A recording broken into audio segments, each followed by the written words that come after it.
After Josh Giddey's huge performance last night, we're going to be talking about what he said after the game that suggests that he might be ready to take another step forward this season. We're also going to be looking at some more key takeaways from last night's win against the Milwaukee Bucks. This is your host, Rico Greenhowe, and you found yourself on another episode of Bulls Digest. And so today we're talking about Josh Giddey and his recent statements after last night's huge win against the Milwaukee Bucks and some more key takeaways from last night's game. And so let's start with Josh Giddey. And so the Chicago Bulls beat the Milwaukee Bucks 116-111. I think that we could all agree that Josh Giddey was the MVP of last night's game, as he did have a triple-double. He had 23 points, he had 10 assists, he had 15 rebounds, he had 1 block, but he was plus 18 in the plus-minus box score. And he did something historical last night. In fact, he joins Jimmy Butler as the last player to have multiple triple-doubles in a season for the Chicago Bulls. In fact, Jimmy Butler did this in the 2016-2017 season, and you see that you see Josh Giddey now. He has multiple triple-doubles this season, and so it looks like that Josh Giddey continues to build his confidence. He continues to build his rhythm, and it's something that I've been mentioning on the pregame shows that he's really been building. And now we just saw him take maybe another step as a player because he was in the closing lineups. And we saw that he was in the closing lineups because of what he was able to do defensively. And I loved what he had to say after the game when asked about his triple-double. He immediately talked about defense. And so let's bring it up. And this is what he had to say, talking about the fact that he has really been thinking about this since 10 or 12 games ago, which you love to hear that. And I like the fact that you see him say that he met with Billy Donovan and spoke about what it's going to take in order to really be an impact and into those closing moments. And then lastly, I love what he has to say at the end of this, clearly paraphrasing this, but he says, look, it's not going to be perfect. It won't ever be. But if I make it a point of emphasis and really get locked in on this side of the ball, I want to get locked in on the side of the ball. And so this is great to hear from Josh Giddey. And I think that if Josh Giddey can lock in defensively, this is going to take his game to the next level because he's right. One, he's going to be in the closing lineups like he was last night. And two, I think that it gives him an added chance to become even more of a leader for this team. And it clearly puts him in the driver's seat to be that type of player that the Chicago Bulls want to build around. And so this is huge for him if he has made that switch. And the one thing that I love about Josh Giddey is he is very transparent. When he came in the summer, he talked about defensively, I have got to get better. And I like the fact that he's thinking about this. And as a competitor, I love that he's just not sitting there accepting his role on the bench to close games. Like instead, he wants to be out there. And that tells me something about this young man. And it also dates back to when he could have stayed back in OKC and come off the bench for them. But the fact that he had confidence and belief in himself to be a starting point guard, which clearly OKC then made him available to be traded. You love that about Josh Giddey. And so I love this, hearing this from Josh Giddey. Furthermore, in this conversation, I didn't put it up, but if you go take a look online, he is asked about the situation that he had in Cleveland, because we all talk about that game as being one of the toughest games that he has played. And he talked about how that game really was a tone setter for him and how he wanted to learn from that and get better and just really lock in on the defensive end. And I love that because defense is something that it's not always just about just the sheer ability. Like some people can get on the defensive end and just be good from day one. Some people really have to lock in out there. And I'm not saying that Josh Giddey has to be a Marcus Smart, a Bruce Bowen, Avery Bradley, Jimmy Butler, Pat Beverly, Dylan Brooks. I'm just naming some great defenders that have played in the NBA. He doesn't have to be that. He just has to be the type of defender that we saw last night, which was a defender that was willing to go out there, get physical with some players, and also make them turn a couple times before they got to their spot, because that turn that he made at the end where Patrick Williams gets the defensive steal, that's huge. And that's something that Billy Donovan talked about earlier this season, is that players, and not just Josh Giddey, are going to have to learn how to make some of these offensive players make 1, 2, 3 counter moves. And that's what you've seen from Josh Giddey last night. So yes, I think that maybe he in fact has maybe taken a step forward in the right direction. I want to see him continue to build off of this, but I love that I'm hearing this from Josh Giddey. And so next up, wanted to talk about some key takeaways from last night's game. And starting with, before we get into the box score, I want to give Vocch his credit, because Vocch, this was on Casey Johnson's tweet.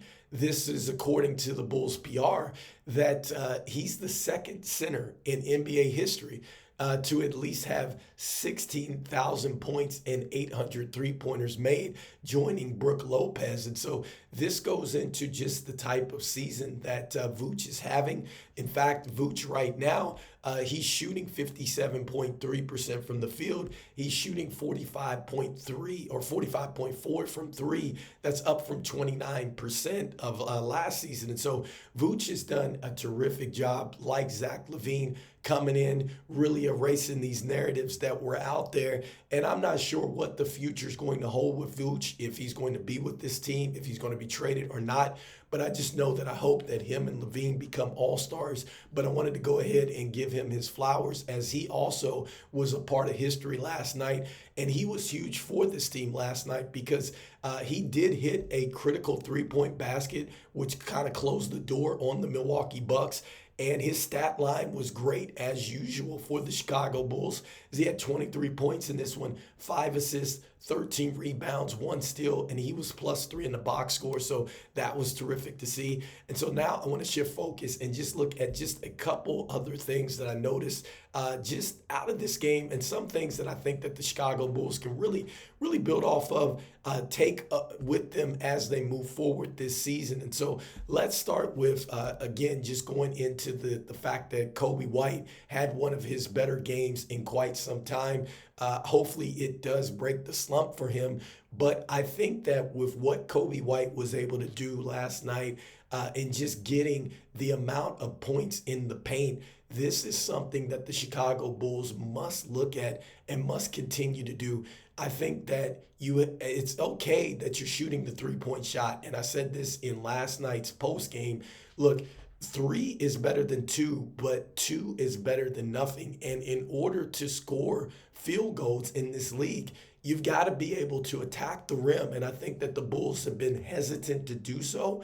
And so I think that the game is going to become easier, and you're going to start to see a lot more three-point shots become more easier for them as they start to attack the rim, as they start to move the defense and things like that. And so definitely give Coby White a lot of credit for actually driving to the basket, looking at the rim. He wasn't looking around trying to make a home run play, and he also wasn't just out there trying to get three-point shots up. And so I think that that's a key takeaway for this team, is to continue to get rim attacks. This is going to help their half-court offense out, because you don't have to necessarily have it all together as far as, half-court sets and things like that, if you can just at least keep that basic principle going, which is attacking the rim. Because I guarantee you, as you do that, the other stuff is going to start to fall into place as this team continues to get better, and, as they start to really grow and understand half-court offenses and concepts and things like that. So next up, I think another key takeaway out of this is this: when I see the veterans like Torrey Craig and Javon Carter play, I think that just reiterates that Billy Donovan, this franchise is really gearing towards just winning as much as possible. I know that we have some fans out there that are saying just go ahead and tank, but I just don't see that happening, because Billy Donovan easily could have gone a little bit more with Julian Phillips. He could have gone a little bit more with maybe THT or Modest Buzelis, but with the game really hanging in the balance, and with them needing an extra punch in yesterday's game, he went with the veterans. And that lets you know that Billy Donovan is all about the right now, regardless if that leads to another play-in situation or, whatever, a first round, whatever it looks like.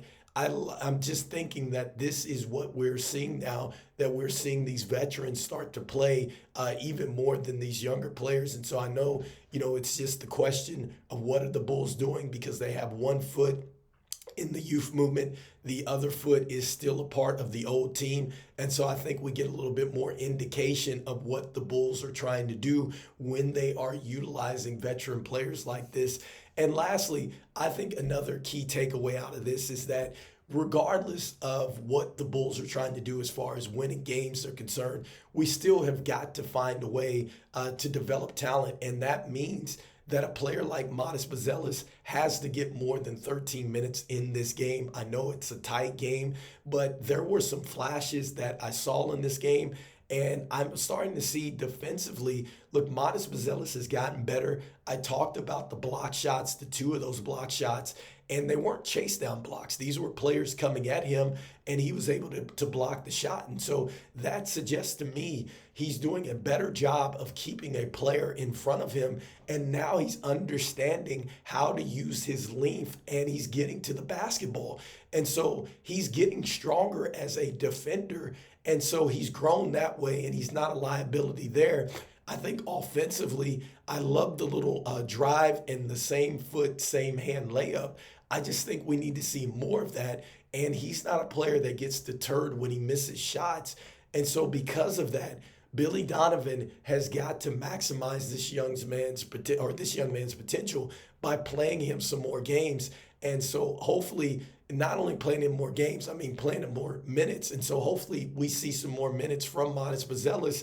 And then also too, look, Julian Phillips, these guys have got to get some more minutes because they are going to be key pieces in your franchise moving forward. And so you got to make sure that you're also prioritizing player development as well. So anyway, let me know in the comments what you think about this recent takeaway from Josh Giddey and his comments about defense. What do you think about some of these other key takeaways from the Chicago Bulls in last night's win?